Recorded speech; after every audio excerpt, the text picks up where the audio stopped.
የዚህ የወፍ አገልግሎቱ ምንድነው ካላችሁ የታመመ ይፈውሳል፣ የማይድን ከሆነ ምልክቱን ያሳያል። እየሰማችሁ ነው? ምንድነው እሱ? ነጭ ወፍ አምጥተው በታመመ ሰው ፊት ሲያኖሩት የማይድን በሽተኛ ከሆነ ፊቱን አዙሮ እንደዚህ ጀርባውን ሰጥቶ ይቆማል ይላል። ግሩም እኮ ነው። ሊቃውንቱ እንዴት አድርገው እግዚአብሔር እንደመሰሉት አስቡት። እንዳይረቃችሁ በምን መልኩ እንዳሰቡት እንዴት አድርገው እንደገለጹት። እኛ የተነገረንን እንኳን መስማት አቅቶናል። አንድ ነገር ብናገር አሁን ክፉን ነው እናንተ መርጣችሁ የምትወስዱት፣ ደጉ ግን አይረዳንም። የሚድን ከሆነ ግን አለ ፊቱን በማዘር ፋንታ ቀረብ ይልና ይላል አፉን ከአፉ ይገጥምና እጁን ከእጁ ይዘረጋና አካሉን ከአካሉ አገናኝቶ አለ የሰውየውን እስትንፋስ ደዌውን በትንፋሹ ይቀበልለታል። ባይኔ ያሳየኝ። ሰርቆ የሚበላ በበዛበት ዓለም ላይ፣ ቀሚዎች በበዙበት ዓለም ላይ፣ ያላቸው የሌለውን በሚያስለቅሱበት ዓለም ላይ ዛሬ እኮ የትኛውም መስሪያ ቤት ያለ ገንዘብ ይስተናገዳል። ገንዘብ ኖሯቸው ነው ተስተናጋጆች አይደለም። ግን የነገውን ላለማጣት ተበድረውም ቢሆን ይከፍላሉ። 3-4 ቤት መኪና ያለው ባለስልጣን እኮ ነው ምስኪኑን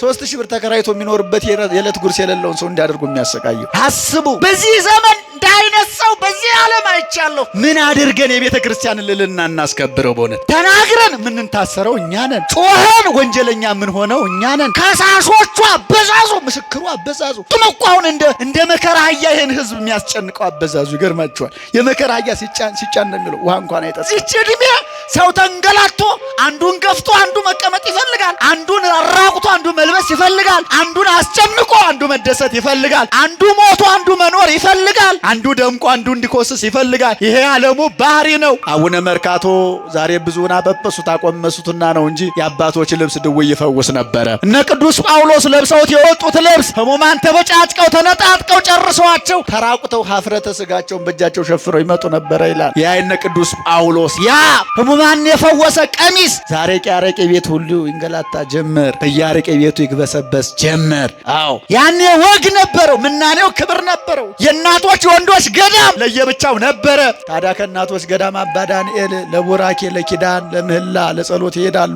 እርሱም ጠዋትና ማታ ነው። አንድ ቀን በገዳም እየተንቀሳቀሱ ሳለ ሙሉ አካሏ የተበላሸባት በደዌ ስጋ የተመታች እናትና አባቷ የዘነጓት መንገድ ላይ የጣሏት አንዲት ብላቴና መንገድ ላይ አባ ዳንኤል አዩዋት። እየሰማችሁ ነው? ጨርሻለሁ። እየሰማችሁ ነው? አይተው አላለፏትም። ወዳጄ እኛ ብንሆን እኮ ከንፈራችንን መጠን አይናችን እንዳይጨፍን እናልፋለን። ይቺ ብላቴና ሙሉ አካል አላት፣ አካሏ ግን አይንቀሳቀስም። አይን አላት አታይም፣ ጆሮ አላት አትሰማም፣ እግር አላት አትራመድም፣ እጅ አላት የተፈተፈተ እንጀራ እንኳን ቆርሶ መቁረስ አትችልም። ከርቀተ ዘመን የተነሳ እናትና አባቷ ቢሰለቿት መንገድ ላይ አውጥተው ጣሏት፣ በር ዘጉባት፣ ደጃፍ መለሱባት። አውሬ ይብላት ብለው ባሳቻታት መንገድ ላይ ጣላት። አውሬ ሳይበላት አደረች። በማለዳ ለኪዳኑ አባ ዳንኤል ወደ እናቶች ገዳም ሲገሰግስ መንገድ ላይ ጎዳና ላይ ወድቃ አዩዋት። ሲያዩዋት ሰው ናት፣ ሙሉ አካል አላት፣ በሰው አምሳል ተሰርታለች። ሞታለች አለች ብለው ጠጋ ብለው የልቧን ምት ማዳመጥ ሲጀምሩ በነፍስ አለች፣ ተተነፍሳለች። ይችንስ እግዚአብሔር ልዩ ስራ ሊሰራብኝ ነው ብለው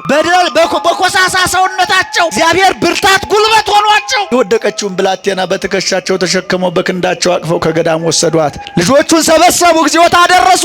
ልጆቼ ይቺ ብላቴና ከክርስቶስ የምታገናኛችሁ ናት። አዎ ምሕረት ቸርነት የምታሰጣችሁ ናት። ከምሳችሁ ቆርሳችሁ ከልብሳችሁ ከፍላችሁ ይህችን ብላቴና ተንከባከባችሁ አኑሩ። እግዚአብሔር በሞት እስከሚጠራት ወይ በድነት እስከሚባርካት ድረስ ጠብቁ ብለው ለእናቶች ሰጧቸው። አደራ ከተባሉ ቀን ጀምሮ እነዚህ እናቶችን ብላቴና ግማሽ እየጎረሱ ሩብም እየቀመሱ ያላቸውን እያካፈሉ አንድ ልብስ እየተጋፈፉ ያስታምሟት ጀመር ይላል። እናት አባት ቢተው ማን አይተው? ንገሩኝ፣ ማን አይተው? ወንድምም አክስትም አጎትም ቢጠላ ማን አይጥላ? ለዚህ ነው ቅዱስ ዳዊት አቡየኒ ወእሜኒ ገደፉኒ ወእግዚአብሔር አንጻኒ ይላል። እናቴም አባቴም ጣሉኝ ግን ማን አነሳኝ አለ። ይህንን ዳዊት ሲተረጉም እናትና አባቱ የጠሉት አንድ ልጅ ነበረ። ሀገረ ገዡ ልጁ ታመመችበት። ለማሳጠር ልጁ ስታመምበት ጠንቋዮች ነበሩ። ከነሱ ዘንድ ሄደና ልጅ የታመመ ምን ላድርግ ቢላቸው የድሃ ልጅ ተፈልጎ የድሃ ልጅ ታርዶ በደሙ ቢታጠብ ያንተ ልጅ ይድናል አሉት። እየሰማችሁ ነው? የተንኮለኞች ምክር፣ የነገረ ሰሪዎች ሴራ እንዲህ ነው። ጸልየው ማዳን ሲያቅታቸው አተንበርከው አልቅሰው መፈወስ ሲያቅታቸው ውሸተኞች ስለሆኑ የድሃ ልጅ አይገኝም ልጁን አሳልፎ የሚሰጥ ብለው ምክንያት እኮ ነው ያስቀመጡት። አስባችሁታል? ውሸታም እንደዚህ ነው። ንጉሥ ነው ሁሉ ይቻለዋል። አገሩን አስፈለገ በወታደር የድሃ ልጅ ተገኘ። ልጁን ወልዳችሁ ታገኙታላችሁ፣ ማታገኙትን ገንዘብ ስልጣን ልስጣችሁ፣ ልጁን ስጡኝ ላርደው ነው አላቸው። ቆመው ተማከሩ። እናትና አባት በድህነት ያሳደጉት ልጃቸውን አንድ ልጃቸውን ጨክነው ሰጡ። አቅፋ ያሳደገችው ልጇ ልጇን ባቀፈችበት እጇ ገፍትራ ገንዘብ ተቀበለችበት። በጉልበቱ በደረቱ አሻሽቶ ያሳደገው የልጁን ጠረን ረስቶ አባት ልጁን አሳልፎ ሰጠ። ልጁን ባቀፈበት እጁ ገንዘብ ተቀበለ። ሕፃኑ ልጅ እጆቹን ወደ ሰማይ አንስቶ አልቅሶ አልቅሶ አልቅሶ አልቅሶ እንባው እንደ ሰን ውሃ ይፈስ ነበር። ንጉሡ ደነገጠ። ለምን ወደ ላይ አንቃጠህ እጆችን ዘርግተህ ታለቅሳለህ አለው። ማድንም ምገል መመሪያ አወረድኩ፣ ረዱ ግደሉ ብዬ ገጀራ እንዲሳል ያደረግኩ እኔ ነኝ። መለመን ካለብህ እኔ ነኝ እንጂ ወደ እንደምታለቅሰው አለው። ሕፃኑ ልጅ ምን አለ? ምድር ላይ ነገሮች ቢጨክኑ እናት አትጨክንም ነበር። የደረቷን ጡት አጥብታ 9 ወር ከ5 ቀን ተሸክማ ያሳደገች እናት ናት። እናትም ብትጨክን አባት በድህነት አሳድጓል። አባት አይጨክንም። አባትም ቢጨክን አገረ ገዥ ንጉሥ አይጨክንም። አንተም ጨክንክ። ምድር ላይ ረዳት የለኝምና የማይጨክንብኝ አምላክ በሰማይ አለ፣ ወደ እሱ ነው የምጮኸው አለው። ወደ ማን ነው የምጮኸው? ንገሩ ይቆይ። ወደ ማን ነው የምጮኸው አለ። ምን የማይል አምላክ አለ አለ። የማይጨክን አምላክ፣ አይቶ የማያልፍ አምላክ፣ አዎ ችግር የሌለበት አምላክ፣ ድነቱ ብዙ የሆነ በሁሉም ዓለም ያለ፣ አዎ ቸርነቱ ተነግሮ የሚያልቅለት አምላክ፣ እንደ እናትም እንደ አባትም በገንዘብ የማይቀየር በነገረ ሰሪዎች ሐሳብ የማይታለል የስጦታ ጋጋታ የማይሸውደው አምላክ እግዚአብሔር አለ፣ ወደሱ ነው የምጮኸው አለው። ንጉሡ ልቡ ተመለሰ። የኔ ልጅ ከዳነ ይዳን፣ ከሞተ ይሙት፣ ይሄ ልጅ ከእስራቱ ፈታቸው ልቀቁልኝ አለ። ክብር ለመድኃኔዓለም። አሁን ነው ማመስገን። አድነን ክቡር መምህራችን ክቡር ልሳነ ጳውሎስ መምህር ምስክር የካቴድራሉ ዋና ስብከተ ወንጌል ኃላፊ ክቡር ላይከ ወንጌል መምህር ኤልሮኢ የካቴድራሉ ስብከተ ወንጌል ዋና ጸሐፊ፣ ከሰዓታችን አኳያ መምህራነ ወንጌል፣ አበው ካህናት፣ ውሉደ ያሬድ፣ ዲያቆናት፣ መዘምራን በዚህ ምሽት የሥላሴን ምሕረትና ቸርነት ፈልጋችሁ ቢጎልም ባለቤቱ ይሞላዋል ብላችሁ እግዚአብሔር በአባትነት ፍቅሩ ጠርቷችሁ መንፈሳዊ ጥሪና አክብራችሁ በዚህ ምሽት ጊዜያችሁን፣ ሐሳባችሁን፣ ሁሉ ነገራችሁን ለሥላሴ የሰጣችሁ ቅድስት ኪዳነ ምሕረት ወዳጆች ወንዶችም ሴቶችም እንደምን ሰነበታችሁ? እንደምን ሰነበታችሁ? እንደምን ዋላችሁ? የኃጢአታችን ብዛት የሰውነታችን ክፋት የልቦናችን ጥቢት ሳያስቀይመው በምሕረት አደባባይ እናመልከው ዘንድ የጠራን የአባትነት ፍቅሩን ያላነሳብን ከእኛም ያላረቀብን ጥላቻ፣ መለያየት፣ ኃጢአት፣ በደል የበዛበት ሰውነታችንን ከነበደለኛ ብንሆንም በነጠላ ሸፍኖ ከፊቱ ያቆመን እሱ ነውና ስለማይነገር ስጦታው ክብር ምስጋና ይግባው። የቅድስት ኪዳነ ምሕረት ረድኤት በረከት የቅዱሳን አባቶቻችን ምልጃ ቃል ኪዳናቸው በሁላችን ላይ ይደርብን። እስኪ አቤቱ በሉ። ሁላችሁም አንድ ላይ አቤቱ በሉ። ኃይልህን አንሳ መጥተህም አድነን። ምንህን አንሳ? ንገሩኝ አንድ ላይ። ምንህን አንሳ? መጥተህ ምን በለን? ማን ያድነን? የማን ድነት ነው ዘላለማዊ? የማን እርዳታ ይበጃል? ስለዚህ በማን እንታገዝ? የሥላሴ ፈቃድ በእያንዳንዳችን ላይ ይሁንልን። የዳዊት መዝሙር 79 ቁጥር 2 ላይ ይህን ወራት በተመለከተ ነቢየ እግዚአብሔር ቅዱስ ዳዊት የተናገረ የዘመረው ኃይለ ቃል ነው። ባይበዛም እግዚአብሔር በማስተዋል ሆነን እንድንሰማው የድንግል ማርያም አማላጅነት ከኛ ጋር ሆኖ የጎደለውን ሞልቶ ማስተዋል የጎደለ ልቦናችንን ከፍቶ እንዲያስተምረን በጎ ፈቃዱ ይሆንልን። ነቢየ እግዚአብሔር ቅዱስ ዳዊት አቤቱ የኔ ጌታ እግዚአብሔር ኃይልህን አንሳ መጥተህም አድነን ይላል። አንስ ኃይለከ ወነአ አድነን ሲል መጥተህም አድነን ወነአ አድነን ናና አድነን ብሎ ይተረጉማልና በዚያም አለ በዚህ የመድኃኔዓለም መምጣት በከብቶች በረት ማደር በሥጋ ማርያም መገለጽ ተዘግቶ የነበረውን የኃጢአት በር መክፈት ግድ ሆኖበታልና ቅዱስ ዳዊት ይሄን የተናገረው ሱባኤ ገብቶ ነው። ምን ገብቶ ነው አልኳችሁ? ተናገሩ። ከዓለም ኃጢአት ተለይቶ ንግሥናው እግዚአብሔርን ከማየት ሳይከለክለው መሾሙ ዝናው ሀብት ንውረቱ ከክርስቶስ ሳያርቀው በተለየ መልኩ ንጽሕናን ቅድስናን ገንዘብ አድርጎ በዙፋን ላይ ተቀምጦ የ5500 ዘመን የመከራ ጉዞውን አይቶና ተመልክቶ ለዚህ ዓለም መድኃኒት የሚያስፈልገው እንደሆነ ተረድቶ መድኃኒቱም የክርስቶስ መምጣት እንደሆነ አውቆ ሱባኤ ገባና በሱባኤው መጀመሪያ ላይ አቤቱ የኔ ጌታ እግዚአብሔር ኃይልህን አንሳ መተህም አድነን ይላል። ኃይል የተባለው ወልድ ነው። ኃይልህን አንሳ የተባለው እግዚአብሔር አብ ነው። የሰው ኃይሉ በክንዱ ይታወቃል። በምኑ ይታወቃል አልኳችሁ? ተናገሩ። ኃይላችሁን የምታውቁት በምንድን ነው? በኃይላችሁ፣ በክንዳችሁ። የከበደውን በማንሳት የራቀውን በመቅረብ የወደቀውን አንስቶ አርቆ በመጣል የማይቻለውን በመቻል የሰው ኃይሉ በክንዱ ይታወቃል። ባርቅን፣ ዮፍታሔን፣ ሶምሶንን፣ ጌዴዎንን ኃይለኞች ናቸው ብሎ መጽሐፍ ቅዱስ ቢጠራቸው ኃይላቸው የተገለጠው በክንዳቸው ነው። እግዚአብሔር አብም እግዚአብሔር ወልድን ወደዚህ ዓለም ልኮ አዎ ኃይሉ ይገለጥ ዘንድ ኃይልህን አንሳ። የእግዚአብሔር ኃይል ደግሞ እንደሚታወቀው ላንዱ የሚያዳላ ላንዱ የሚጠቅም ላንዱ የሚጎዳ ሳይሆን ኃይሉ ለሁሉም የተገለጸ ኃይሉ ብርታቱ ለሁሉም እኩል የሆነ በዚያ ላይ ደግሞ የዚህ ዓለም ኃይለኞች ተሰብስበው ሊያሸንፉት የማይችሉ ኃይሉን ግለሰቦች የማይሰጡት ወይንም ደግሞ ግለሰቦች የማይነጥቁት ወይንም ደግሞ ኃይሉ እንደዚህ ዓለም ጉልበተኛ ክብደት በማንሳት ሌሊት በመሮጥ በጥረት የተገኘ ኃይል ሳይሆን የባህሪው ኃይል ነው። የምን ኃይል ነው አልኳችሁ? የባህሪው ኃይል። ስለዚህ የባህሪ ኃይል ነውና ያን ኃይልህን ግለጽልን አለ። ቅዱስ ኤፍሬም ስለ ኃይል ሲናገር ፈነወ ለነ መዝራዕቶ ልዑል ክንዱን ልኮ አዎ ኢየሱስ ክርስቶስን የባህሪ ልጁ ክርስቶስን ወደዚህ ዓለም ልኮ አዳነ ይላል። ይህንን ሲተረጉም ቅዱስ ኤፍሬም የሰው ኃይሉ በክንዱ ይታወቃል። የእግዚአብሔር አብ ኃይሉ በእግዚአብሔር ወልድ ተገልጿል። ክንድ ከመሬት የወደቀ ዕቃ ያነሳል፣ የቀረበውን ያርቃል፣ የራቀውን ያቀርባል። እግዚአብሔር አብም በእግዚአብሔር ወልድ ቀርቦ የነበረ ዲያብሎስን ለ5500 ዘመን ሰዎችን በጭብጡ ስር አድርጎ በዝገተ ነፍስ ያሰቃይ የነበረ ዲያብሎስን በእግዚአብሔር ወልድ ወደዚህ ዓለም መጥቶ አራቀበት። ርቆ የነበር የሰው ልጅ አዳምን በአባትነት ፍቅሩ ወደዚህ ወደ ቅፉ አቀረበው፣ ወደ አጣው ልጅነት መለሰው። ሌላው ክንድ ከአካል ሳይለይ ከመሬት የወደቀ ዕቃ አንስቶ ወደ ቤቱ ወደ በዓቱ ይመለሳል። ያ ማለት ምን ማለት ነው? ክንድ መሬት ያለ ዕቃን የወደቀ ዕቃን ለማንሳት አካል ሙሉ አንድ ላይ ይወርዳል አይደል? ይሰማል አይደል? የመሬት ዕቃ ወይንም ደግሞ የወደቀ ነገር ለማንሳት ክንድ ብቻ ነው የሚወርደው፣ ሙሉ ሰውነት ይወርዳል።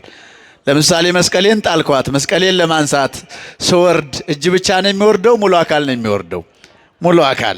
ቅዱስ ኤፍሬም እንዲህ አለ፣ እግዚአብሔር አብም አለ አው እግዚአብሔር ወልድን ወደዚህ ዓለም ከላከ በኋላ ወልድ የተባለ ክንዱ ነው አለ። በክንዱ የእግዚአብሔር ክብሩ ተገልጿል። 33 ዓመት ከ3 ወር በዚህ ዓለም ስራውን ሰርቶ ተመልሶ አርጓል።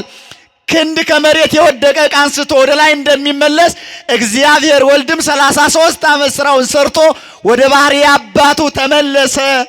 አርገ ከመያለብ እርገተ ጻድቃን ንጹሐን የቅዱሳን የደጋጎቹን ቅዱሳን አባቶቻችን እርገታቸውን ፍጹም ያደርግላቸው ዘንድ ወደ ባህሪ አባቱ አረገ ይላል።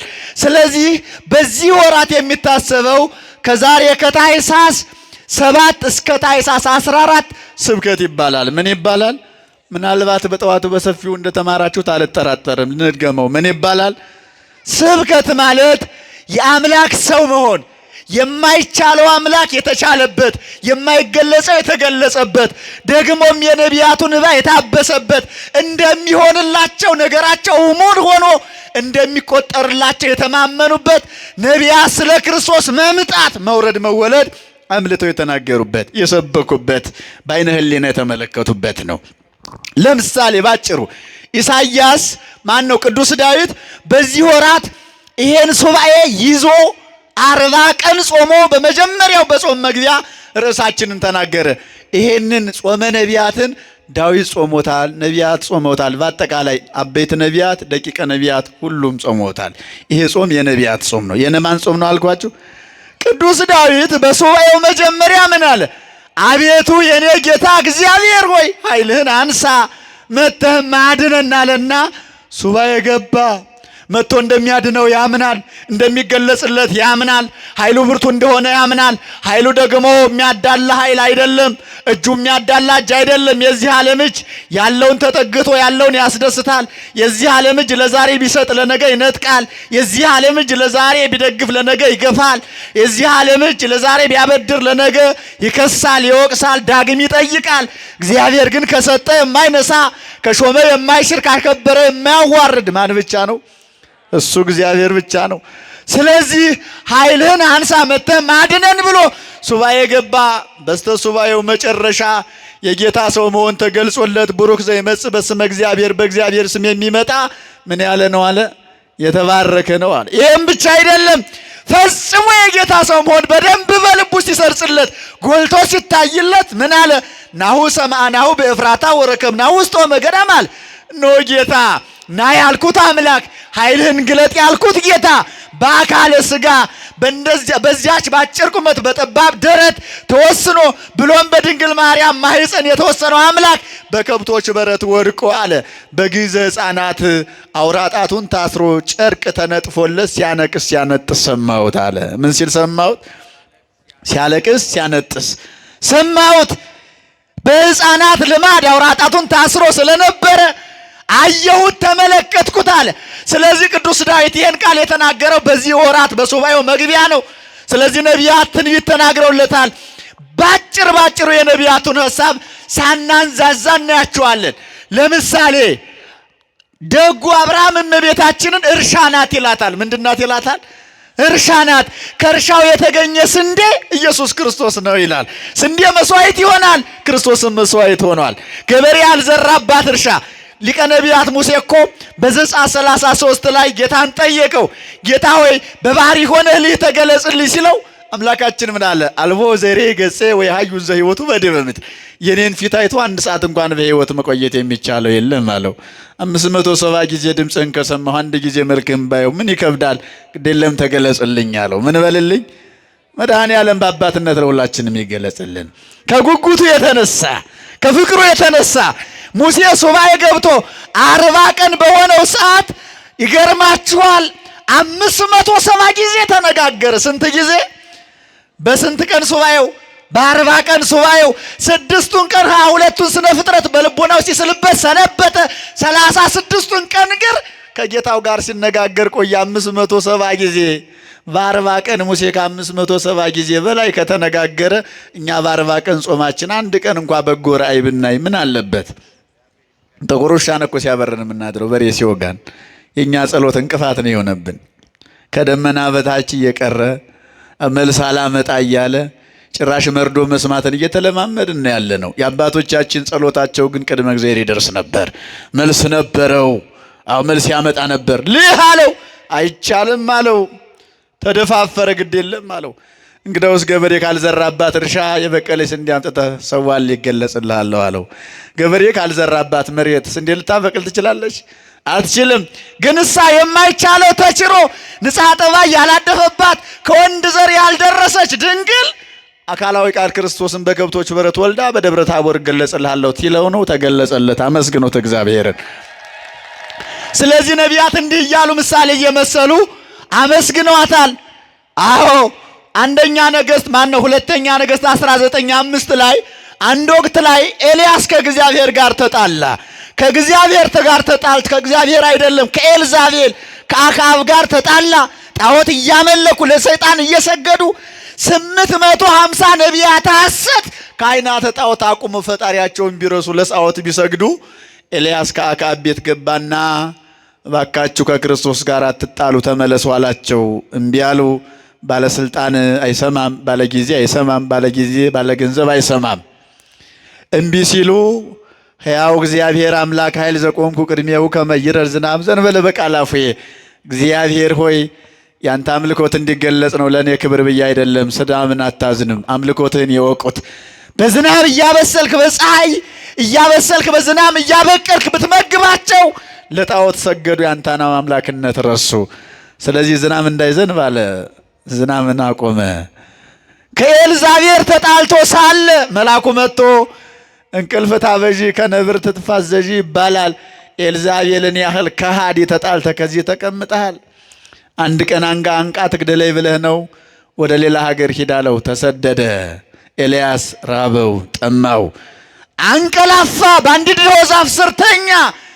መልአኩ ውሃ በመንቀል ህብስት ባገልግል ያዘና ጎኑን ነካ ነካ አድርጎ ቀሰቀሰው። ተንስ ወብላ እስመ ሩቅ ፍኖትከ ዘተሐውር፣ የምትሄድበት ሀገር ሩቅ ነውና ተነስተህ ብላ አለው። በወርቅ መሶብ የተቋጠረ ያማረ እንጀራ፣ በመንቀል ያለች ጥሩ ውሃ። ጎንበስ ብሎ ቢመለከት አያት። ህብስቱን በላ፣ ውሃውን ጠጣ። ወሆረ በኃይለ ውእቱ እክለ 40 መዓልተ ወ40 ሌሊተ፣ አንድ ቀን በተመገበው ምግብ ይላል 40 ቀን ተጓዘ። 40 ቀን ተጉዞ ዮርዳኖስን ተሻግሮ በእሳት ሰረገላ ወደ ሰማይ አረገ። ይህም ምሳሌ ነው። መሶበ ወርቅ የእመቤታችን ምሳሌ ነው። ወርቅ የንጽህናዋ የቅድስናዋ ምሳሌ። አዎ ህብስት የሥጋው የደሙ፣ ያ ደግሞ በመንቀል የተያዘ ውሃ የወይኑ የደሙ ምሳሌ ነው። ኤልያስ ያን ተመግቦ አርጓል። 40 ቀን ተጉዟል። ነቢያትም አባቶቻችን ካህናትም እኛም ይመናል በድንግል ማርያም አማላጅነት አምነን ስጋውን በልተን ደሙን ጠጥተን መንግሥተ ሰማያት እንገባለን። ስለዚህ ነቢያት እንዲህ እያደረጉ ምሳሌ ሰጥቷል። ኤልሳ አንድ ወቅት ላይ ደቂቀ ነቢያት ተርበው ከቤቱ መጥተው አዎ ተራብን ተጠማን አብላና ጠጣን አሉት። ደቀ መዝሙሩ ገያዝ ይባል ነበርና ቅጠሉን ቀቅለ ስጣቸው አለው። ክፉና በጎውን ሳይለይ ቀቅሎ ሰጣቸው። መረራቸው። ህምዘባቲ ለልሁቅ ተነቢይ አለው። የነቢያችን ዛሬ ያቺ የተቀቀለችበት ምንቸት መርዝ ተሞልቶባታል አይጣፍጥም አለው። ደግመው ጠየቁት። ገያዝን የስንዴ ዱቄት አላትንና አዎ ቀባና ስጣቸው አለው። ቀብቶ ቢሰጣቸው ምረቱ ጠፍቶላቸው ጣፍጧቸው ተመገቡ ይልና ልሁቅት የእመቤታችን ምሳሌ ነው ይላል። አዎ ያ ምረቱ የፍዳ የመርገም ምሳሌ ነው። ያጣፈጠው ዱቄት የሥጋው የደሙ ምሳሌ ነው። ነቢያት ደቂቀ ነቢያት ያን በልተው ጣፍጧቸው ከረሃብ ተለይተዋል። ምእመናንም በድንግል ማርያም አምነው ከረሃበ ሥጋ ከበረሃበ ነፍስ ይተርፋሉ፣ ይድናሉ። ኖህ እንደሚታወቀው ዘፍጥረት 78 ሁለቱንም ምዕራፍ ስትመለከቱት ቅዱስ ሕርያቆስን በቅዳሴው ላይ ታቦት እንተ ኖህ በዘባቲ ድነ እምኩያይ ኖህ ከማየ ስራው ከማየ ድምሳሴ፣ የዳነብሽ መርከብ አንቺ ነሽ ይላታል። የኖህ ታሪክ የተጻፈው ዘፍጥረት 7 እና 8 ሁለቱም ምዕራፍ ላይ ነው። የኖህ መርከብ 3 ክፍል አላት። እንስሳቱን፣ አራዊቱን፣ ልጆቹን እሷ አጽመ አበውን ከነሚስቱ ይዞ የገባባት 3 ክፍል ነበራት። የኖህ መርከብ የእመቤታችን ምሳሌ ናት። መርከብ የድንግል ምሳሌ 3 ክፍል መሆኗ የእመቤታችን የንጽሐ ሥጋዋ የንጽሐ ነፍሷ የንጽሐ ልቦናዋ ምሳሌ ነው። አዎ የኖህ መርከብ ውስጥ የዳኑት ሰዎች ይላል በድንግል ማርያም ቃል ኪዳን የሚያምኑ የምእመናን ምሳሌ ነው።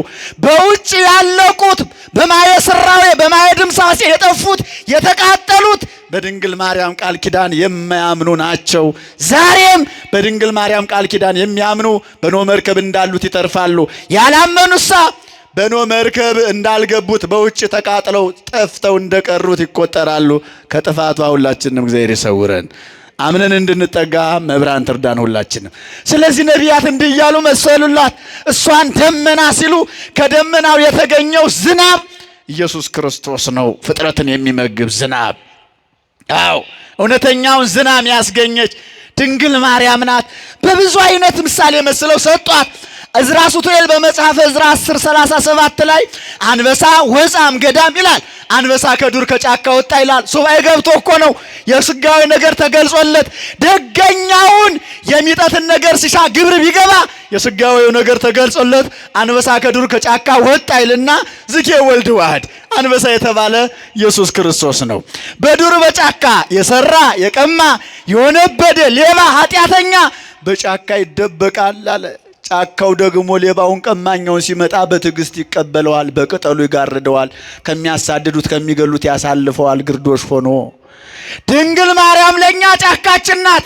ነውር፣ ነቀፋ፣ ጥላቻ፣ መለያየት፣ ዘረኝነት፣ ሐሜት፣ ትዕቢት በአጠቃላይ ኃጢአት የተባለው ሰፍኖብን ከነበደላችን ነጠላ ለብሰን ስንመጣ በእናትነት ፍቅሯ ጫካነቷ ቅፍ አድርጋችን የቻለችን ድንግል ማርያም ጫካችን ናት። እውነት ውሸት? እውነት ውሸት? ዛሬን እንኳ እግዚአብሔርን ያላሳዘነ ሰው ይኖራል? ነገሩ ይኖራል? ለዛሬ ለ12 ሰዓት እግዚአብሔርን ያላሳዘነ ሰው አለ? የለም። በማን ጫካነት ተጠለልን? በድንግል ማርያም። አመስግኗት። እሷ ጫካችን ናት።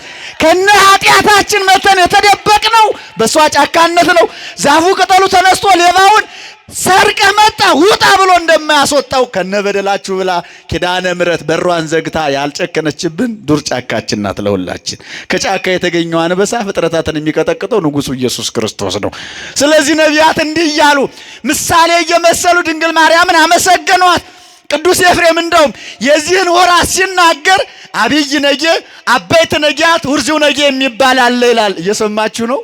ነጌ ማለት ዝሆን ማለት ነው። ምን ማለት ነው አልኳችሁ?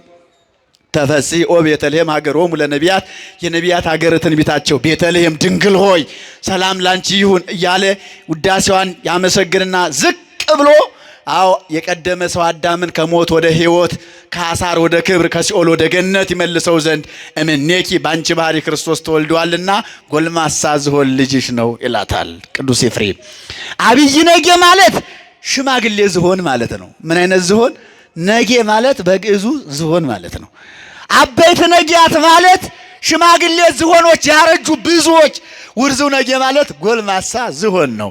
ዝሆን በባህሪው ጉልበቱ አይታጠፍለትም፣ እድሜ ልኩን እንደቆመ ነው የሚኖረው። ምን እንዳላልኳችሁ እግዚአብሔር ከፈጠራቸው ፍጥረታት መካከል በልዩ ተፈጥሮ የእግዚአብሔር አምልኮ ድንቅ ስራው የተገለጸባቸው 3 ፍጥረታት አሉ። ሁላችንም ውብና ድንቅ ሆነን ነው የተፈጠርነው። ግን በልዩነት የሚታሰቡ እንደ መጽሐፍ ሐሳብ 3 ፍጥረታት አሉ። አንደኛ ዝሆን ነው። በምን ይታወቃል ካላችሁ እድሜ ልኩን ቆሞ ነው የሚኖረው። ተኝቶ መነሳት ተቀምጦ መቆም አይችልም። ሁለተኛ ዋልያ ናት። ዋልያ ትጸንሳለች። የምጧ ጊዜ ሲደርስ የመብረቅ ድምፅ ካልሰማች መውለድ አትችልም። ተሸክመው ነው የምትኖረው። ግማሽ አካሉ ከወገቡ በላይ ይወጣና ግማሽ አካሉ ውስጥ ቀርቶ ሳር እየጋጠ ውሃ እየጠጣ ተሸክመው የመብረቅ ድምፅ እስከምትሰማ ተንከራታ ነው የምትኖረው። ሶስተኛው እፉኝት ነው። እፉኝት እንደሚታወቀው በዘር ጊዜ አባቷን ትገላለች። መጨረሻ ላይ በመውለድ ጊዜ እናቷን ትገላለች። የተለየ ተፈጥሮ ያላቸው ከፍጥረታት እነዚህ ናቸው። ታዲያ ዋልያ ቅዱስ ኤፍሬም ማን ነው? አብይ ነጌን ሲተረጉም ቅዱስ ኤፍሬም ታላቅ ዝሆን አለ ይላል። ይሄ ዝሆን ጉልበቱ አይታጠፍለትም። መተኛት፣ መነሳት፣ መቆም፣ መዘርጋት አይችልለትም። ስለዚህ እንደ ማንኛውም በተፈጥሮ እንደሚደክም እንስሳ ይደክማል፣ ይቸገራል፣ አካሉ ይብረከረክበታል። ሙሉ ቀን ጉርሱን ለመቻል አዎ ሳር ግጦ ውሃ ጠጥቶ የወደቀ ነገር አግኝቶ በልቶ ራሱን ጠቅሞ የሚኖር ነው። እንደ ሰው ለነገ የሚያሳድረው በባንክ የሚያስቀምጠው ወይንም ደግሞ የተለየ የደለብ ሀብት ንብረት የለውም። ዋልያ እንደ ማንኛውም የዱር እንስሳት የዕለቱን በልቶ የሚኖር ነው። ምን ብሎ የሚኖር ነው አልኳችሁ? በነገራችን ላይ ስግብግብ ሰው ብቻ ነው ገና ለዛሬ ዓመቱ ለእድሜ ልኩ የሚጨነቅ። ከዛ ውጭ በተፈጥሮ የተፈጠረ ፍጥረት ሁሉ የዕለቱን ነው የሚያስበው። እየሰማችሁ ነው አይደለ? የዕለቱን ነው። አተው እኮ አይደለም። ቢያንስ አንበሳ ዛሬ ዝሆን የሆነ አውሬ ቢገድል ለነገ ቀብሮ መሄድ ይችላል እኮ፣ ግን አያደርግም። ጥሎት ነው የሚሄደው። ከሱ በኋላ ሌላው መጥቶ ይበላዋል። ለነገ ስለማይሉ ማለት ነው። ደግሞ ጌታ ለነገ አትበሉ ያለ ማንን ነው? ሰዎችን እንደምንልበት አውቆ እኮ ነው መድኃኒዓለም አይደለ? ማይምረህ ቧስ ስለሆነ ታዲያ ይሄንን ዝሆን ይገርማችኋል። አዳኞች የሚባሉ የሰው ልጆች አሉ። ምኖች የሚባሉ በደንብ ስሙ። ምኖች? አዳኞች ዝሆንን ይፈልጉታል። በምን ምክንያት? ጥርሱን አውልቀው ብዙ ዋጋ ያወጣላቸዋል። የዝሆን ጥርስ ለምን ብዙ ዋጋ ያወጣል? ባለጸጋ፣ ባለዝና፣ ባለጊዜ ታላላቅ ሰዎች ሲሾሙ፣ ሲከብሩ፣ ሲገኑ ዝናቸውን የሚገልጹት ከቤታቸው መቃን መድረኩ ላይ የዝሆን ጥርስ በማጌጥ በመትከል ነው። እገሌ ከበረ ተሾመ የሚባለው የዝሆን ጥርስ ሲያረግ ነው። ስለዚህ እኔ ብጤዎች የሌላቸው የዝሆንን ጥርስ እንደምንም አግኝተው አውልቀው ለብዙ ብር ይሸጡና የዕለት ጉርስ ዓመት ልብስ ያስቀራሉ። ታዲያ እነዚህ አዳኞች የዝሆንን መጠጊያ ይፈልጋሉ። ዝሆን 2 ነገር ይጠጋል። አንደኛ ከገደል፣ ገደል ካጣ ከዛፍ ይጠጋል። ከስንት ነገር? ከምንና ከምን? ከገደልና ከዛፍ።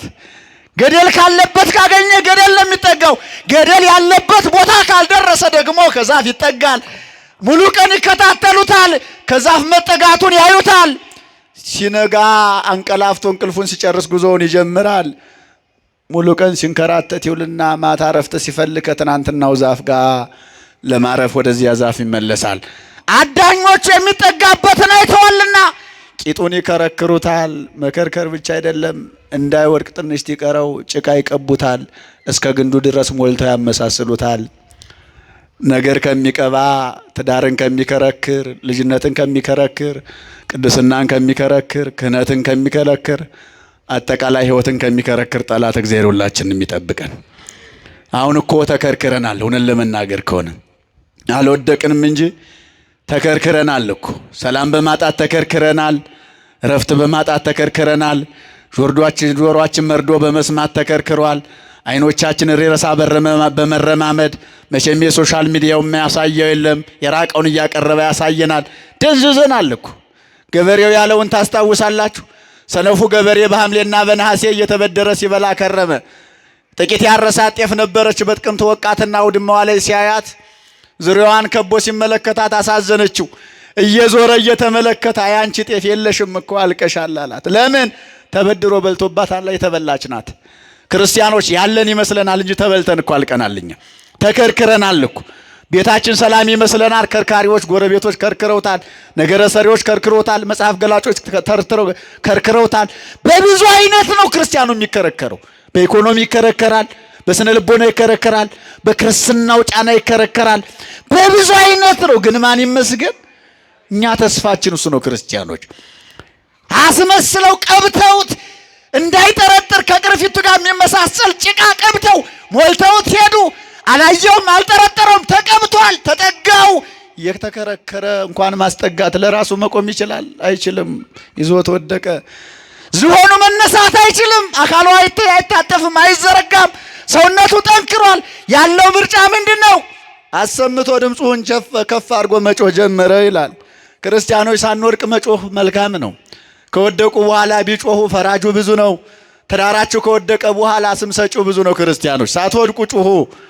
ልጅነታችሁን ካጣችሁ፣ ክብራችሁን ካስወሰዳችሁ ነውረኛ ሆናችሁ ነው የምትቀሩት።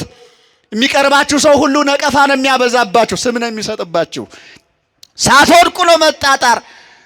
ግን ከወደቁም በኋላ ምርጫ የለም፣ መጮሁ ይሻላል። ታዲያ ምን ይደረጋል? በወደቀበት ሆኖ አሰምቶ ጮኸ። ጩኸቱን የሰማ ከበረሃ የነበሩ ነቢያት፣ ነጊያት የሚላቸው ነቢያትን ነው። ወደ ምሳሌው ስንመጣን ተረጉመዋለን።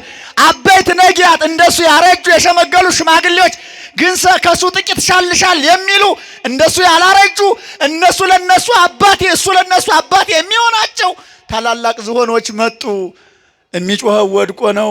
ማስነሳት አይችሉም። እነሱም ጉልበታቸው የጠነከረ ነው። መርዳት አይችሉም። ግን የሚችለው እናድርግ ብለው አብረው ጮሁለት ጀመር ይላል። ምን ይሉለት ጀመር? ንገሩኝ። ምን ይሉለት ጀመር? አሁን ብናለቅስ የሚያለቅስልን ሰው አለ? መንገድ ላይ ሰው ሲያለቅስ ታለቅሱለታላችሁ? እንደው ተውት ዞራችሁ ታዩታላችሁ? እንደው የኪሳችሁን ቸግሮት ይሆናል ብላችሁ ትሰጡታላችሁ? የለም። ሲጀመር አሁን ደስ ቢለን እኛ በቤታችን እኮ ማልቀስ አንችልም። ለምን? አከራዩ ሙሽልቆ ያስወጣናል። ለምን ትጮኻለህ ብሎ ደስ ቢለን መሳቅ አንችልም። ችግር እኮ ነው ያለው ሙባሪ። አብረው ጮሁለት። ወዳጄ በክፉ ቀን የሚያላቅስም ሰው ያስፈልጋል እኮ፣ የሚያጽናናም ያስፈልጋል። በተለይ በመውደቅ ሰዓት አዳም ሲወርቅ እኮ የገነት አዕዋፍ ሳይቀሩ ትናንትና ያማሩ ፍሬዎችን ባመጡበት አፏቸው ሊነክሱት መጡበት ነው እኮ የሚለው። ኢዮብ ሲወድቅ ወዳጆቹ ሳይቀሩ ሚስቱ ሳትቀር ከዳችው፣ ተለየችው ነው የሚለው። መውደቁ እኮ ከባድ ነው ክርስቲያኖች። ያን ጊዜ አብረው ጮሁለት። የሁሉንም ጩኸት የሰማ በበረሃ የነበረ ጎልማሳ ዝሆን አካሉ የሚታዘዝለት ወድቆ የሚነሳ ተኝቶ የሚቆም መጣ። ምክንያቱን ሲያይ በመካከላቸው ስለወደቀው ስለ አንዱ ዝሆን ነው የሚጮሁት። እናንተ ካጠገቡ ዘወር በሉ አላቸው። ዘወር አሉ። ጎንበስ ብሎ ቀርቀር ብሎ አካሉ ይታዘዛልና በኩምቢው፣ ኩምቢ ማለት አፉን ይሄ ጥምዝምዙ፣ በዚያ ስቅስቅ አድርጎ የወደቀውን ዝሆን አነሳው። እስኪ ያመስግኑት እግዚአብሔርን። አብይ ነጌ የተባለ ይላል ሊቁ ሲተረጉም፣ አዳም አባታችን ነው አለ። ማን ነው አልኳችሁ? አዳኞች የተባሉ አጋንንት ናቸው። ልብ በሉ። አበይት ነጊያት ነቢያት ናቸው። ውርዙ ነጌ የተባለ የኛ አምላክ መድኃኔ ዓለም ነው። አብይ ነጌ የተባለው አዳም ጉልበቱ አይታጠፍለትም ማለት ወድቆ አልተነሳም ማለት ይጮህ ነበር ማለት ንጽሐ ጠባይ አድፎበታል። የመድኃኔ ዓለምን ትእዛዝ ተላልፏል። አታድርግ የተባለውን ነገር አደረገ። አዳም ምን በልቶ ነው የወደቀው? ዕፀ በለስ እንጨት በልቶ። ዝሆኑ ምን ተጠግቶ ወደቀ? እንጨት ተጠግቶ ወደቀ። የሊቃውንቱን ሐሳብ ተመልከቱት ክርስቲያኖች። አዳም በእንጨት ምክንያት ወደቀ። አዎ ዝሆኑም በእንጨት ምክንያት ወደቀ። አስቡ፣ አዳኞች የተባሉ አጋንንት ናቸው። ከርክረው ጭቂጡን ጭቃ ቀቡት ማለት ባጭሩ አዳምን ላስታውሳችሁ፣ በእባብ ምክንያት ወደ ገነት የገባውን ሰይጣን እስኪያስቡት እንዴት አድርጎ እንደከረከረው። በመጀመሪያ ከመንገደኞቹ ጀመረ። ብዙዎቹን አብሮ ለመሄድ ሞከረ፣ ግን የሚያስጠጋው አጣ። ከብዙዎቹ ጋር ተመላለሰ፣ ፊት የሰጠው የለም። እባብን ጠየቃት፣ አላስከትልም አለችው። ምክንያት ሲላት አንተ መልከ ጥፉ ነህ፣ ከአዳም አባታችን ፊት ልትቀርብ አይገባም አለችው። የኔ መልከ ጥፉነት ካልታየ አንቺ እንደ መግቡነት ማን ያደንቃል አላት። በደካማ ጎን ገባት። ተዛዝሎ ሄዱ። በላይዋ ላይ አደረባት። ከሔዋን ዘንድ ደረሱ። ሰላም ለኪ ንግሥተ ሰማይ አላት። የሰማይና ምድር ንግሥት ሔዋን ቸራለሽ አላት። ለካ የሰማይም ንጉሥ ነኝ አላውቅም ነበር የምድር ብቻ መስሎኝ ብላ ደስ አላት። ከረከረው አዳምን። አያችሁ እንዴት አድርጎ እንደሚከረክረው። መከርከር ብቻ አይደለም፣ ጭቃ ቀባው አይደል? አመሳሰለው ማለት ሔዋንን አመሳሰላት። የሰማይ ንግሥት ነኝ እንደ ብላ እንድትጠራጠር እንድታምንም አደረጋት። ወደ አዳም ሄደና የሰማይና የምድር ንጉሥ ቸራለ ሲለው አኮ ንጉሠ ሰማይ አለ። የሰማይ ንጉሥ ድረስ አይደለሁም አውቃለሁ ራሴን የምድር ንጉሥ እንጂ ፍልጥምዜ ከኔ ወግድ ይሄን ሐሳብ ይዛሃለው። አዳም ለጊዜው ቢከረከርም እምቢ አለ። በዚያ ሁሉ ምክንያት ውስጥ ሔዋንን ጠይቆ የተከለከሉትን ነገር አውቆ የባህሪ አምላክ ትሆናላችሁ ግደለሽም ብይ ቀቀለሽ እሱንም አብሊው ብቻሽን አትብሊ ብሎ ከረከረው አዳም። እንዴት አድርጎ ከዚያስ በኋላ አምና ባላወቀ ቀቅላ ዕፀ በለስን አበላቸው። አዳም የጸጋ ልብሱ ተገፈፈ። አዎ እንጨት በልቶ እጽዋት በልቶ ወደቀ። በወደቀበት መነሳት አልቻለም፣ ጮኸ። የአዳም ጩኸት እነማን ጠራ? ነቢያትን እነ ኢሳያስን ጠራ። ኢሳያስ አዳምን ለማዳን ሱባኤ ሲገባ የስጋዌው ነገር ተገልጾለት ምን አለ? ድንግል በድንግልና ጸንሳ በድንግልና ተወልዳለች አለ። ዝቅ አለና በሱባኤው መጨረሻ 40ኛው ቀን ላይ ግን ምን አለ ኢሳያስ? አዎ ትንቢተ ኢሳያስ 9ን ተመልከቱት። እነሆ ሕፃን ተወልደ ለነ ወልድ ተውህበ ለነ፣ ሕፃን ተወለደልን ወልድም ለሕማም ለሞት ተሰጠልን አለ። ይወለዳል ያለውን ተናገረ፣ የተወለደውንም መሰከረ። ይህንን ታዲያ ኢሳያስ ምን ብሎታል? አዳም የጌታ ምሳሌ ነው ይላል። የማን ምሳሌ ነው? የጌታ። አዳም በኃጢአቱ ሰውን ሁሉ አስጎዳ። ሲኦል 5500 ዘመን እንዲወድቁ እንዲጮሁ አደረገ። አዳም በኃጢአቱ ሰውን ሁሉ እንዳስጎዳ ጌታም በትሩፋቱ ዓለሙን ሁሉ አዳነው፣ ቀደሰው፣ ባረከው፣ አሳረፈው ይላል። ስለዚህ ነቢያት እንዳድርገው ምሳሌ ሰጡት። አዳም ሲጮህ ነቢያትን ጠራ። በብዙ አይነት መከራ አለቀሱ። አሁን ቅዱስ ዳዊት ፈኑ ዲከ ማርያም ከላይ ከአርያም ክንድህን ላክልን አለ። ረቂቁን ክንድህን፣ ብርቱን ክንድህን፣ ለስጦታው ስስት ንፍገት የሌለበት ክንድህን፣ አንስቶ የማይጥለውን ክንድህን። አዎ እሱን ክንድህን ላክልን። ክንድ የተባለ ወልድ ነው እያሉ ጮሁ። ግን በሰዓቱ አዳምን ማዳን አልተቻላቸውም። እንደውም ኢሳያስ ምንድነው የሚለው? ነባይነ ነባይነ ከመዘይ ነባይነ ኮነ ጽርቅነ ሰኮነ ከመጽርቀ ትክቶ ይላል። ጮህን ጮህታችን ግን እንደ መርገም ጨርቅ ሆነ፣ አዳምን ማዳን አልተቻለውም ይላል 64:6 ላይ። ጮህታችን ምን አቀረ? ነቢያት በሰዓቱ አዳምን ለማዳን ጥረት ነበራቸው፣ ግን ማዳን አልተቻላቸውም።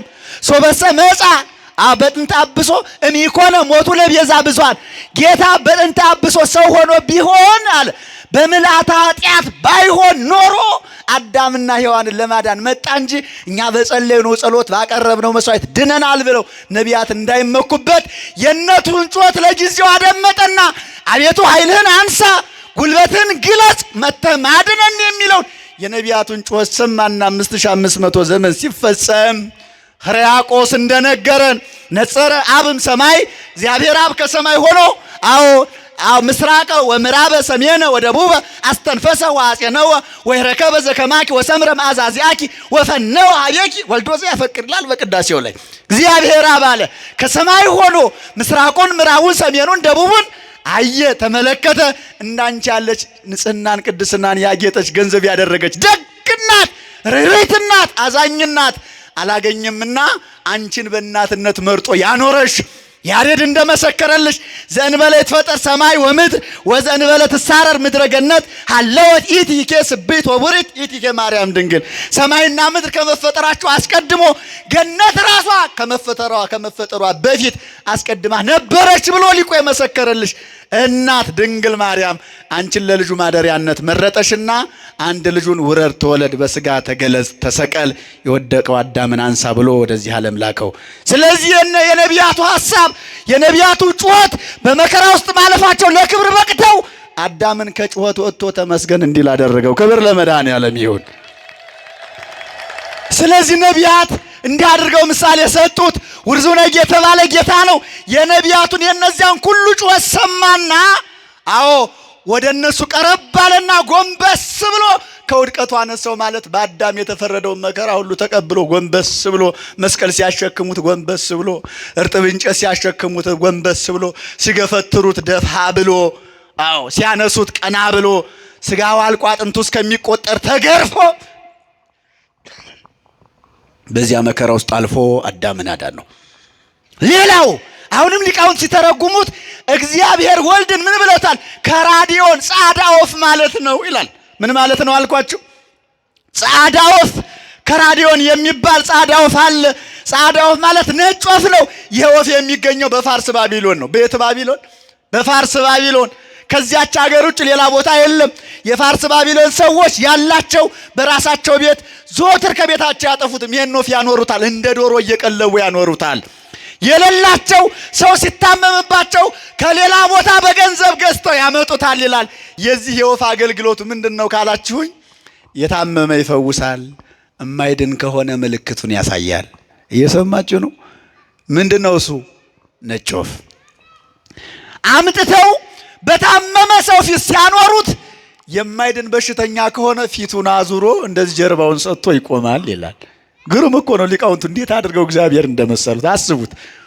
እንዳይረቃችሁ በምን መልኩ እንዳሰቡት እንዴት አድርገው እንደገለጹት እኛ የተነገረንን እንኳን መስማት አቅቶናል። አንድ ነገር ብናገር አሁን ክፉን ነው እናንተ መርጣችሁ የምትወስዱት፣ ደጉ ግን አይረዳንም። የሚድን ከሆነ ግን አለ ፊቱን በማዘር ፋንታ ቀረብ ይልና ይላል አፉን ከአፉ ይገጥምና እጁን ከእጁ ይዘረጋና አካሉን ከአካሉ አገናኝቶ አለ የሰውየውን እስትንፋስ ደዌውን በትንፋሹ ይቀበልለታል። ለምሳሌ አሁን ጉንፋን ተጋቦ ይዛል አይደለ? እንደዛ አፉን ከአፉ ገጥሞ የሰውየውን እስትንፋስ ሲስብለት በእስትንፋሱ ይላል ሰውየው ከህሙሙ ይፈወሳል። ነጭ የነበረው ወፍ ይጠቁራል አለ። ጻዳ የተባለ ከራዲዮን የተባለ ጌታ ነው። ነጭ መሆኑ አለ ጻዳ በመለኮቱ ንጹሕ ባህሪ ነው። ኃጢአት የማይስማማው ህልፈት ውላጤ የሌለበት አምላክ እርሱ ብቻ ነው። አዎ ነጭ የነበረው መጥቆሩ የአዳምን መከራ ለመቀበሉ ምሳሌ ነው ይላል። ቀረብ ብሎ አፉን ካፉ ገጥሞ ደዌውን በመቀበሉ አለ። ልብ በሉ አዳም በአፉ የበላውን መከራ ክርስቶስ ግን ዝቅ ብሎ በመልዕልተ መስቀል ላይ ተሰቅሎ ተጠማው ሲላቸው ከሶስት አይነት የተቀናበረውን እንደ ቁልቋል እንደ ቅንጭብ ካሉ እንደ አሰናግርት ከሚባሉ አንጀትን ቆርጦ ሆድን በጥብጦ የሚገሉ ሐሞትን መድኃኔዓለም ለአዳም ጠጥቶለታል። አዳም ጸበለስም በበላበት አፉ የኛ አምላክ ግን ቀረብ ብሎ ደዌውን ይቀበለዋል ማለት ሐሞትን ጠጥቶ ተጠማው ሲላቸው የውቅያኖሱን ውሃ የተፈጠረው አምላክ ሐሞትን ጠጥቶ አዳምን አድኖታል። ስለዚህ ጌታ በእንዲህ አይነት መልኩ ምሳሌ የተሰጠበት ይሄ ስብከት ይባላል። በዚህ ሳምንት ብዙ ታምራት ተደርጓል።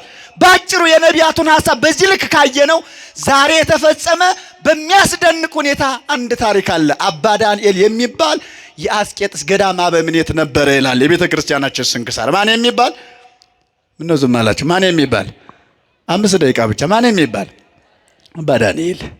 እኒህ አባት ለ40 ዘመን ኢተኢመ እክለ ወኢሰተየ ማየ እህልም አልቀመሰም ውሃም አልጠጣም። በዕለተ ሰንበት ግን እጃቸውን የገባውን ለክብር ያህል ቅጠል እየጀረገጉ እየቀመሱ ይኖሩ ነበር። ስጋዬ ከፈለግሽ ብዪው ይለዋታል። ምላስ መራራውንም ጎምዛዛውንም ወደ አፋቸው ሲያቀርቡላት በአስቄጥስ ገዳም የነበሩ አባት ናቸው። በእውነት እንኳን 40 ቀን አሁን እኛ 40 ሰዓት መቆየት እንችላለን ወይ? እዚህ ቆመን ለማስቀደስ እኮ ያንጠራራናል፣ ያፋሽገናል። ግማሹ አካሉ ነው እዚህ ያለው ሄዶ ቤት ስራውን ይሰራል። የተጣደውን በህሊናው ይስላል። የተሰማራውን በውጭ ያለውን የስራውን አይነት ያስቀምጣል። ችግር ነው እኮ። ቅዳሜና እሑድ እጃቸው የገባውን ቅጠል ሰብሰብ አድርገው ወደ አፍ ሲሉት አፍ አልሰበስብ ስትል እንደ አቡነ ተክለ ሃይማኖት ምን ይላሉ? እኒ ጻድቅ ስጋዬ ለእመ ፈቀድኪ ብሊክ፣ ስጋዬ ከፈለግሽ ብዩ ወለእመ ይፈቀድኪ ህድጊ፣ ካልፈለግሽ ደግሞ አውጥተሽ ጣዩ ይሏታል። በእጃቸው ሙልቅቅ እያደረጉ እያወጡ ይጥሉታል። እንዲህ አድርገው 40 ዘመን ንጽህናን ቅድስናን ገንዘብ አድርገው ይኖሩ ነበር። ታዲያ እኒህ አባት 2 ነገር ፈጽመዋል። ዛሬ በዓለ ዕረፍታቸው ነው። በረከታቸው ይደርብን በእውነት። ስንት ነገር አልኳችሁ? 2 ነገር። አንደኛውና የመጀመሪያው እኒህ ጻድቅ ማን ናቸው ካላችሁ ወንጌል ለማስተማር አገልግሎቱን ለማቅናት በሚያስደንቅ ሁኔታ ከአንዱ ሀገር ወደ አንዱ ሀገር ሲንቀሳቀሱ የሚገርማችሁ አንድ ታላቅ ጻድቅ የድንጋይ ወፍጮ እየቆረቆሩ የድንጋዩን ወፍጮ ገበያ እየወሰዱ ያን እየሸጡ ለኔ ብጤ ሲመጸውቱ አገኙ ይላል። እየሰማችሁ ነው አይደል? በዚህ በኩል የወፍጮ ድንጋይ እንደዛሬው ስልጣኔ ባልነበረበት ሰዓት እናቶቻችን የወፍጮ ድንጋይ ፈጭተው ነው አይደል ያሳደጉት። መቼም በገጠር ያደጋችሁ ካላችሁ ሌሊቱን ሙሉ የድንጋይ ወፍጮ አጎንብሰው ልጅ ያዝለው እየፈጩ ነው እኮ እኛን ያሳደጉት። ታስታውሳላችሁ? የኛ እናቶች ዛሬ እንደ አልጋ ባልጋ አልነበረም እኮ። ደሞ ፍቅር ነበራችሁ፣ ደሞ በረከት ነበራችሁ፣ ደሞ እግዚአብሔር መፍራት ነበራቸው በዚያን ሰዓት። አሁን ስልጣኔ እየተባለ ዘመናዊነት እየተባለ ክርስቲያኖች ዘመን ጨፍጭፎ በላን፣ ዘመን ቀቅሎ አርዶ በላን። እንደው ዘመናዊነት ሁሉ ይወደዳል እንደ ክርስቲያኖች? ነገሩኝ ይወደዳል። ስልጣኔው በጎ ነገሩ ጥሩ ነው፣ ግን ዘመናዊነት ሁሉ ጥሩ ነው? እንደ በአባቶቻችን ዘመን ኤችአይቪ እኮ አልነበረም። ኤችአይቪ ታዲያ ጥሩ ነው ሊባል ነው? ኮሮና አልነበረም በአባቶቻችን ዘመን፣ ግን ዘመናዊ እኮ ነው። እና ሊወደድ ነው ይሄ? አይወደድም። ጨጓራው፣ ኩላሊቱ፣ ግፊቱ፣ ስኳሩ የት ነበር? አልነበረም። ዘመናዊ ነው። ስለዚህ ዘመናዊውን ሁሉ ተወደድ ነው። ተጎጆችን ክርስቲያኖች መርጠን እንለይ፣ በጎ እንጠቀምበት። ታዲያ ወፍጮ ይፈጫሉ። መፍጨት ብቻ አይደለም፣ የፋጩትን ለኔ ብጤ ይሰጣሉ። ዳቦ እየጋገሩ ወፍጮውን እየቆረቆሩ ገበያ አውጥተው ይሸጣሉ። እየለመኑ ይመጸውታሉ። አባ ዳንኤል ወደ እግዚአብሔር አመለከቱ። ጌታ ሆይ ለምኖ የሚሰጥ ባይኔ ያሳየኝ። ድንጋይ ወፍጮ ተሸክሞ እየሸጠ ባይኔ ያሳየኝ። ሰርቆ የሚበላ በበዛበት ዓለም ላይ፣ ቀሚዎች በበዙበት ዓለም ላይ፣ ያላቸው የሌለውን በሚያስለቅሱበት ዓለም ላይ ዛሬ እኮ የትኛውም መስሪያ ቤት ያለ ገንዘብ ይስተናገዳል? ገንዘብ ኖሯቸው ነው ተስተናጋጆች? አይደለም። ግን የነገውን ላለማጣት ተበድረውም ቢሆን ይከፍላሉ። 3-4 ቤት መኪና ያለው ባለስልጣን እኮ ነው ምስኪኑን 3000 ብር ተከራይቶ የሚኖርበት የዕለት ጉርስ የሌለውን ሰው እንዲያደርጉ የሚያሰቃየው። አስቡ። በዚህ ዘመን እንደ አይነት ሰው በዚህ ዓለም አይቻለሁ። ጌታ ሆይ ሀብት ስጠው አሉ። ምን ስጠው? እስኪ ያስቡት። ምን ስጠው? ድገሙ ባካችሁ። ሀብት ስጠው። ይሄ ሰው ለምኖ ማድረግ ከቻለ ኖሮት ምን ያክል እንደሚያደርግ መገመት አያቅተኝም። እግዚአብሔር ማይምረህ ቧታ አይደለ? ዳንኤል ሆይ ገንዘብ ካገኘ ይክደኛል አለው። ምን ይለኛል? አረጋዊ መንፈሳዊ ስራዋ ለኃጢአት አለ ፍቅረ ነዋየት፣ የኃጢአት ስሩ ገንዘብ መውደር ነው ይላል። ክርስቲያኖች ገንዘብ ልባቸው የገባለት ያን ጊዜ ሞታቸዋል እናንተ። አዎ አትውደዱ ማለት አይደለም። አትውደዱ ማለት የኃጢአት መተባበሪያ በሚሆን ልክ እግዚአብሔር የተለየበት ገንዘብ መውደድ ምንም ያደርግ። የጥበብ ሰው ሶሎሞን በሲራክ ላይ ለበጎ ነገር ከዋልከው፣ እጓለ ማውታ ካሳደክበት፣ የፈረሰ ቤተ ክርስቲያን ካሳነጽክበት፣ ዝክረ ቅዱሳንን መታሰቢያ ካደረክበት በቃኝ አትበል። ከዚህ የዘለለ ገንዘብ ግን የኃጢአት ስር ነው። ገንዘብ ሲመጣ ነው ሰው ሰካራም የሚሆነው፣ አጫሽ የሚሆነው፣ ቃሚ የሚሆነው፣ ሴሰኛ ዘልዛላ የሚሆነው ገንዘብ ሲመጣ ነው። ገንዘቡን ሰው ማምለክ ይጀምራል። ታው ይቅርብህ አለው። ግድ የለም ይሄ ሰው ገንዘብ አግኝቶ አንተን ከካደ እኔ ዋስ ሆነዋለሁ። ለዚህ ሰው ብቻ ዋስ ሆኜ ገንዘብ ስጥልኝ። እስኪ እንዲህ አይነት ደግነት አለ በእውነት። በዚህ ልክ ኃላፊነት የሚወስድ ዛሬ ብትታሰሩ ዋስ ሆኖ ማን ያስፈታችኋል? እግዚአብሔር በሚያውቀው። እንደው አንታሰር እንጂ ማን ያስፈታናል? ማን ይደርስልናል? ማንስ አውቃቸዋለሁ ይለናል? ይበለው በጥጋቡ ነው እኮ የሚለው። ፈራጁ እኮ ብዙ ነው። እኔ ዋስ ሆነዋለሁ አለ። ዶማውን ይዞ ድንጋይ ለመፈንቀል ወፍጮ ለመቀጥቀጥ በረሃ ሲወርድ ድንጋዩን ፈንቀል ሲያደርግ ድስት ሙሉ ወርቅ አገኘ። እግዚአብሔር ሰጠው ለዚህ ለኔ ብጤ። በቀጥታ ያ ሰውዬ ሄዶ ቤተ መንግስት ገንዘቡን ሰጥቶ ቀኛዝማች ግራዝማች ተሾመበት። ዳንኤል ዋስ ሆነህ ገንዘብ ያሰጠው ሰው የት እንዳለ ታውቃለህ አለው። ማይምረቧት ክርስቶስ አላውቅም ጠይቀህ ድረስበት አለው። ዳንኤል ቢሄድ በቤተ መንግስት ተሾሞ ያማረ እየጎረሰ ያማረ እየለበሰ የኔብጣን እያግበሰበሰ ከቤቱ እያስወጣ እየገፈተራየው። ከዚያስ በኋላ ዳንኤል እንዳንድ ለማይ በኔብጤ መስሎ ቁራሽ ቢለምነው አስገፍትሮ ከቤቱ አስወጣው። ከዚያስ በኋላ ጌታዬ አንተ ሁሉን አዋቂ አይደለህ? ባለዋቂ ልቦና የለመንኩን አትቁጠርብኝ፣ እሱንም በኃጢአት አትውሰደው፣ እኔንም የበደል ተባባሪ አድርገህ አትጥራኝ። ፈቃድህ ከሆነ እኔም ቀኖና እንድገባ አምላክነትን አምናለሁ። የበለጠ ቸርነት ቅን ለዓለም ልንገርልህ፣ እኔንም ይቅር በለኝ፣ እሱንም የቀድሞ ድህነቱን መልስለት፣ ሹመት ስልጣኑን አወርድበት፣ ድህነቱን አምጣበታል። ቅዱሳን አስቡ፣ ለዚህኛው ዓለም ክብር ዝና አይደለም አባቶች የሚጨነቁት የማያልፈውን ዓለም። ፊልክስዩስ እንዲህ ነው የሚለው እኮ ወተዘከረውን ለመዋዕሊከ እምድኅረ ሞትከ፣ ከሞትክ በኋላ ያለውን ዘመን ብታውቀው ኖሮ በዚህ ዓለም አንዳች ደቂቃ አትጨነቅም ነበር ይላል። ከሞትን በኋላ ያለውን ዘመን አስበን እናውቃለን? አሁን እኛ የማያልቅ ዘመን እስከ የሌለው ዘመን በዚህ ጊዜ ይፈጸማል የማይባል ዘመን እኮ ነው በዛኛው ያለው። በዚህኛው ዓለም ያለው እኮ ተነግሮናል። ከበዛ ስንት ዓመት ነው የተባለው? የሰው ዘመኑ ስንት ነው? 70 ከበዛስ 80። ከዚያ በኋላ ጻር ነው ጋር ነው መከራ ነው የተባለው። ስለዚህ ለዚህች ዕድሜ ሰው ተንገላቶ አንዱን ገፍቶ አንዱ መቀመጥ ይፈልጋል፣ አንዱን አራቁቶ አንዱ መልበስ ይፈልጋል፣ አንዱን አስጨንቆ አንዱ መደሰት ይፈልጋል፣ አንዱ ሞቶ አንዱ መኖር ይፈልጋል፣ አንዱ ደምቆ አንዱ እንዲኮስስ ይፈልጋል። ይሄ ዓለሙ ባህሪ ነው። ይችኛዋን ዓለም ለመኖር ግን የማያልፈው ዘመን አንተ ብታውቀው ኖሮ ይሄን አታደርግም ነበር ይላል። ከሞትክ በኋላ ያለውን ዘመን፣ ከሞትን በኋላ የማያልቀውን ወራት፣ ዓመታት እሱን ማሰብ ይጠበቅብናል። ደግሞ ሲኦል የገባለት የሚከብደው ያ ነው። ለገነት ከበቃን እንኳን ምስጋና ነው። መራብ የለ፣ መጠማት የለ፣ ጩኸት የለ። አዎ በክብር የተሾመውን አምላክ እያዩ እያመሰገኑ መኖር ነው። ሲኦል እስከገባን ለዘመናት በስቃይ በመከራ መኖሩ አስቡት። እባክህ እሱንም እንደ ቀድሞ መልሰው፣ እኔንም አላዋቂነቴን ተመልከት፣ አታጥፋኝ፣ ይቅር በለኝ ብለው ለመኑ። እግዚአብሔር የቀድሞ ጸጋውን መለሰለት። ምኑን? ድህነቱን ከቤተ መንግስት አስወጣው። አንድ ጊዜ ረድኤት ነሳው። ይሄ ታላቅ ብላቴና ወደ ቀድሞ ድንጋይ ቅጥቀጣ ወፍጮ መሸጡ ተመለሰ። እስከ ለተሞቱ ድረስ ድንጋይ እየቀጠቀጠ ወፍጮ እየሰራ ኖረ። እርሱም መምህሩ አባ ዳንኤልም ንስሐ ገብተው ከፈጣሪ ተገናኝተው የማያልፈውን ክብር ወረሱ። ክብር ለእመቤታችን፣ ለእናትነት ፍቅሯ ይገባታል። ይሄ ታላቅ ጻድቅ አባ ዳንኤል ታዲያ አንደኛው ይሄን አድርጓል። የመጨረሻውና ሁለተኛው በዛሬው ታላቅ ስራ ከሰራችሁ አንዱ የእናቶች ገዳም ነበር። በገዳም አስቄጥስ ምናኔው እንደ ዛሬው ድብልቅልቁ አልወጣም ነበር፣ ዝብርቅርቁ አልወጣም ነበር። ክርስትና ወግ ነበረው። አባቶች መነኮሳት ክብር ነበራቸው። አቡነ መርካቶ ዛሬ ብዙውን አበበሱት አቆመሱትና ነው እንጂ የአባቶች ልብስ ድውይ ይፈውስ ነበረ።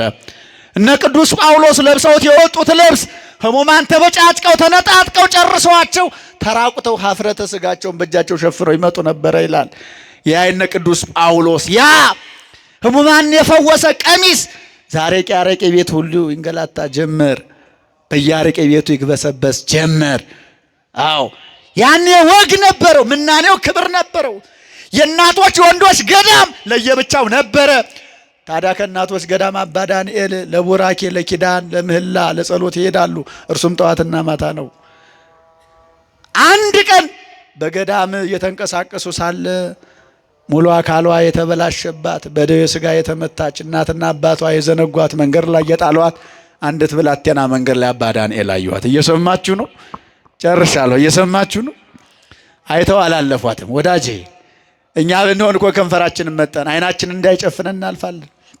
ይቺ ብላቴና ሙሉ አካል አላት፣ አካሏ ግን አይንቀሳቀስም። አይን አላት አታይም፣ ጆሮ አላት አትሰማም፣ እግር አላት አትራመድም፣ እጅ አላት የተፈተፈተ እንጀራ እንኳን ቆርሶ መቁረስ አትችልም። ከርቀተ ዘመን የተነሳ እናትና አባቷ ቢሰለቿት መንገድ ላይ አውጥተው ጣሏት፣ በር ዘጉባት፣ ደጃፍ መለሱባት። አውሬ ይብላት ብለው ባሳቻት መንገድ ላይ ጣላት። አውሬ ሳይበላት አደረች። በማለዳ ለኪዳኑ አባ ዳንኤል ወደ እናቶች ገዳም ገዳም ሲገሰግስ መንገድ ላይ ጎዳና ላይ ወድቃ አዩዋት። ሲያዩዋት ሰው ናት፣ ሙሉ አካል አላት፣ በሰው አምሳል ተሰርታለች። ሞታለች አለች ብለው ጠጋ ብለው የልቧን ምት ማዳመጥ ሲጀምሩ በነፍስ አለች፣ ትተነፍሳለች። ይችንስ እግዚአብሔር ልዩ ስራ ሊሰራብኝ ነው ብለው በኮሳሳ ሰውነታቸው እግዚአብሔር ብርታት ጉልበት ሆኗቸው የወደቀችውን ብላቴና በትከሻቸው ተሸክመው በክንዳቸው አቅፈው ከገዳም ወሰዷት።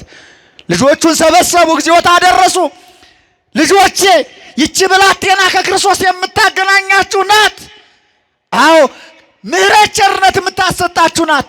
ከምሳችሁ ቆርሳችሁ ከልብሳችሁ ከፍላችሁ ይቺን ብላቴና ተንከባከባችሁ አኑሩ። እግዚአብሔር በሞት እስከሚጠራት ወይ በድህነት እስከሚባርካት ድረስ ጠብቁ ብለው ለእናቶች ሰጧቸው። አደራ ከተባሉ ቀን ጀምሮ እነዚህ እናቶችን ብላቴና ግማሽ እየጎረሱ ሮብም እየቀመሱ ያላቸውን እያካፈሉ አንድ ልብስ እየተጋፈፉ ያስታምሟት ጀመር ይላል። እናት አባት ቢተው ማን አይተው? ንገሩኝ፣ ማን አይተው? ወንድምም አክስትም አጎትም ቢጠላ ማን አይጥላ?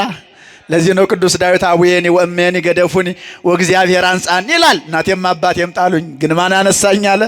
ይህንን ዳዊት ሲተረጉም እናትና አባቱ የጠሉት አንድ ልጅ ነበረ። ሀገረ ገዢው ልጁ ታመመችበት። ለማሳጠር ልጁ ስታመምበት ጠንቋዮች ነበሩ።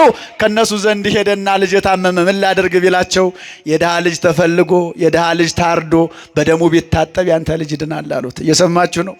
የተንኮለኞች ምክር፣ የነገረ ሰሪዎች ሴራ እንዲህ ነው። ጸልየው ማዳን ሲያቅታቸው፣ አተንበርከው አልቅሰው መፈወስ ሲያቅታቸው ውሸተኞች ስለሆኑ የድሃ ልጅ አይገኝም ልጁን አሳልፎ የሚሰጥ ብለው ምክንያት እኮ ነው ያስቀመጡት። አስባችሁታል? ውሸታም እንደዚህ ነው። ንጉሥ ነው፣ ሁሉ ይቻለዋል። አገሩን አስፈለገ በወታደር የድሃ ልጅ ተገኘ። ልጁን ወልዳችሁ ታገኙታላችሁ፣ ማታገኙትን ገንዘብ ስልጣን ልስጣችሁ፣ ልጁን ስጡኝ ላርደው ነው አላቸው።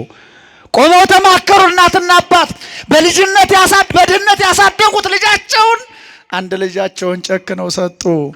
አቀፋ ያሳደገችው ልጇን ባቀፈችበት እጇ ገፍትራ ገንዘብ ተቀበለችበት። በጉልበቱ በደረቱ አሻሽቶ ያሳደገው የልጁን ጠረን ረስቶ አባት ልጁን አሳልፎ ሰጠ። ልጁን ባቀፈበት እጁ ገንዘብ ተቀበለ። ሕፃኑ ልጅ እጆቹን ወደ ሰማይ አንስቶ አልቅሶ አልቅሶ አልቅሶ አልቅሶ እንባው እንደ ሰን ውሃ ይፈስ ነበር። ንጉሡ ደነገጠ። ለምን ወደ ላይ አንቃጠህ እጆችን ዘርግተህ ታለቅሳለህ አለው። ማድንም ምገል መመሪያ አወረድኩ፣ ረዱ ግደሉ ብዬ ገጀራ እንዲሳል ያደረግኩ እኔ ነኝ። መለመን ካለብህ እኔ ነኝ እንጂ ወደ እንደምታለቅሰው አለው። ሕፃኑ ልጅ ምን አለ? ምድር ላይ ነገሮች ቢጨክኑ እናት አትጨክንም ነበር። የደረቷን ጡት አጥብታ 9 ወር ከ5 ቀን ተሸክማ ያሳደገች እናት ናት። እናትም ብትጨክን አባት በድህነት አሳድጓል። አባት አይጨክንም። አባትም ቢጨክን አገረ ገዥ ንጉሥ አይጨክንም። አንተም ጨክንክ። ምድር ላይ ረዳት የለኝምና የማይጨክንብኝ አምላክ በሰማይ አለ፣ ወደ እሱ ነው የምጮኸው አለው። ወደ ማን ነው የምጮኸው? ነገሩ ይቆይ። ወደ ማን ነው የምጮኸው አለ። ምን የማይል አምላክ አለ አለ። የማይጨክን አምላክ፣ አይቶ የማያልፍ አምላክ፣ አዎ ችግር የሌለበት አምላክ፣ ድነቱ ብዙ የሆነ በሁሉም ዓለም ያለ፣ አዎ ቸርነቱ ተነግሮ የሚያልቅለት አምላክ፣ እንደ እናትም እንደ አባትም በገንዘብ የማይቀየር በነገረ ሰሪዎች ሐሳብ የማይታለል የስጦታ ጋጋታ የማይሸውደው አምላክ እግዚአብሔር አለ። ወደሱ ነው የምጮኸው አለው። ንጉሡ ልቡ ተመለሰ። የኔ ልጅ ከዳነ ይዳን፣ ከሞተም ይሙት። ይሄን ልጅ ከስራት ፈታቸው ልቀቁልኝ አለ። ክብር ለመድኃኒዓለም። አሁን ነው ማመስገን እግዚአብሔር።